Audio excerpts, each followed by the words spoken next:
Hello guys, welcome back to my channel চিয়া ডেলিটাস। আমি আপনাদের রুম্পা পাত্র নিয়ে চলে এসেছি আবার আজকে একটা নতুন ব্লগ। এই যে লাঞ্চ করতে বসেছি, কিন্তু আজকে ওয়েদারটা প্রচণ্ড মেঘলা মেঘলা হয়ে রয়েছে। বৃষ্টি হবে মনে হচ্ছে, এখন অল্প অল্প হচ্ছে। তো মাথায় কালকে রাত্রিবেলা তেল দিয়েছিলাম, ভাবলাম যে শ্যাম্পু করব। মানে বছরে তো একবারই আমি তেল লাগাই মাথায়। তেল আমি খুব লাগাই না, ঠান্ডা লাগে বলে। ভাবলাম শ্যাম্পু করবো, কিন্তু কে জানে আজকে কি হয়েছে আমাদের এই কলকাতা টালিগঞ্জে এই এলাকায় জল আসছে না। সকালবেলায় যা জল এসেছিলো, ও তো মেয়েদের চান করেছি, মেয়েদের মাথা ঘষিয়েছি, এই যে দুটোরই, ব্যাস ওখানে ওদের তো দেখো এই যে লাঞ্চ করতে বসেছি, তার মধ্যে বড় মেয়ের হয়েছে শরীরটা খারাপ, পেটটা খারাপ। তো ওকে আজকে জল দিয়ে ভাত দেবো ওর জন্য। আর আজকে তো আমাদের সানডে নিরামিষ, যেহেতু এবার হোলিটা পড়েছে বৃহস্পতিবার, আর বৃহস্পতিবার হোলি পড়াতে হচ্ছে বুধবার দিন দোল ছিল, দোলে তো আমাদের নিরামিষ খাওয়া হয়েছে, কারণ দোল পূর্ণিমাতে সবারই নিরামিষ হয়। তো সেদিনকার যেহেতু নিরামিষ হয়েছে, হোলির দিন আমরা দেখলে বিরিয়ানি করেছি, তার জন্য রবিবার আমি নিরামিষ। তো নিরামিষ, আর রবিবার দিনকে আজকে মেয়ের শরীরটা, বড় মেয়ের পেটটা খারাপ হলো, তাই ওকে বললাম জল দিয়ে তুই ভাত খাবি, শরীরটা ঠান্ডা করবে। আর ওর জন্য কাঁচকলা সিদ্ধও দিয়েছি, একটু পেটটা গরম হয়ে গেছে। আমারই দোষ, বেশি একটু উটপটাং খাওয়াই, দোষটা আমারই। একটু ভেবে চিনতে, এবার একটু গরমটা পড়েছে, এবার ভেবে চিনতে একটু ওদের খাওয়াতে হবে। কী করবো বলো, যখন মেয়েরা যখন আবদার করে তখন আর না করে থাকা যায় না মুখের ওপর, যে না দেবো না, এটা বানিয়ে দেবো না। অ্যাকচুয়ালি আমার মেয়েরা তো বাইরে খায় না, যা খুব কম, বাইরে খুবই কম, তোমরা দেখতেই পারো খুবই কম বাইরে খাওয়া হয়। যতটুকু পারি আমি সবটাই ঘরে করেছি, আর নাটা আর বলে ওঠা হয় না, নাটা বলতে পারি না যখন আবদারটা করে। চলো, গরম পড়েছে, নাটা বলতে হবে, শরীরটা খারাপ হয়ে গেল।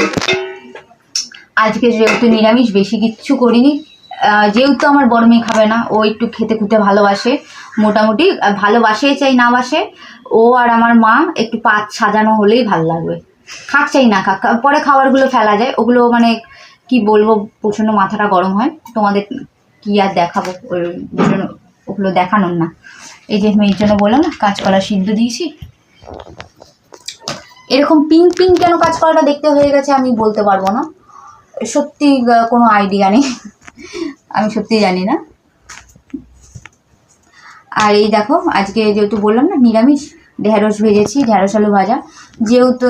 আর আমার মা নিজের জন্য একটু সোয়াবিন করে নিয়েছে, কারণ কী বলো তো, নিরামিষ সোয়াবিনটা না অনেস্টলি আমি করতে পারি না, মানে করি, মানে আমার হাতে ঠিক ভালো জমে ওঠে না, কে জানি না, সব রান্নাই তো সবার হাতে ঠিক হয় না, আমার হাতে ঠিক নিরামিষ সোয়াবিনটা ভালো জমে ওঠে না। ওর জন্য সোয়াবিনটা মাই করেছে, আর আমরা খাবো না সোয়াবিন, ভালো লাগে না সোয়াবিন টোয়াবিন খেতে, এত ভালো লাগে না। আর একটু নিরামিষ দিনে না একটু হালকা পাতলা হলেই যথেষ্ট আমাদের। আমার ছোটো মেয়েও খায়, আমার ছোটো মেয়ে এমনিই খায় না, আর বড় মেয়ে তো আর এই লেবু চটকে জল দিয়ে খাবে, বাকিটা কাঁচকলা সিদ্ধ দিয়ে খাবে। ঢ্যাঁড়স আলু দিয়েছি, আর এই যে গাছে সজনা ডাঁটা দিয়ে মটর ডাল করেছি, মটর ডাল এটা, কিন্তু ডালটা কেমন বসে গেছে, ডালটা কিন্তু পাতলা করেছিলাম। এই সজনা ডাঁটা দিয়ে, কচি কচি সজনা ডাঁটা দিয়ে গাছের, তাও আবার খেতে কিন্তু খুবই ভাল লাগে। আচ্ছা, হাতা নেই, চামচি, সব হাতা না, এঁঠো, একটা ফ্রিজে ঢোকানো, একটা এঁঠো, এই চামচি দিয়ে তুলতে হচ্ছে। মানে আমার ঘরে এইরকমই অবস্থা হয়, সব হাতা চামচি সমস্ত কিছু বেশিরভাগই ফ্রিজে। এই যে বললাম একটু আগে খাবারগুলো ফেলা হয় মানে কি, প্রথম স্টেপে খাবারগুলো ফ্রিজে যায়, দ্বিতীয় স্টেপে খাবারগুলো যায় হচ্ছে ডাস্টবিনে। করাটাই আমার ব্যথা, এক এক সময় তো আমার নিজেরই কান্না পেয়ে যায় যে এত কষ্ট করে আমি কেন করলাম, এরা যখন খায় না। তো চলো, অনেক বকে ফেলেছি, লাঞ্চটা করা যায়। আর বিশ্বাস করো, অনেকলি তোমরা সত্যি সবাই কমেন্ট করবে কার কার নিরামিষের দিন লাঞ্চ করার পরেও খিদে পেয়ে যায় বেশি। আমার পায়, কিন্তু আমার কিন্তু এটা হয়, মনে হয় যে খাইনি কিছু, সিরিয়াসলি মনে হয় যে খাইনি।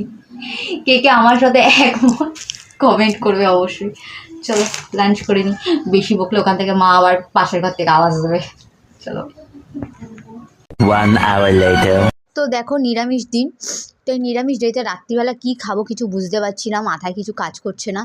হঠাৎ করে ভাবলাম যে চলো আজকে গোলা রুটি বানানো যাক, পেঁয়াজ ফেয়াজ ছাড়াই নিরামিষভাবে।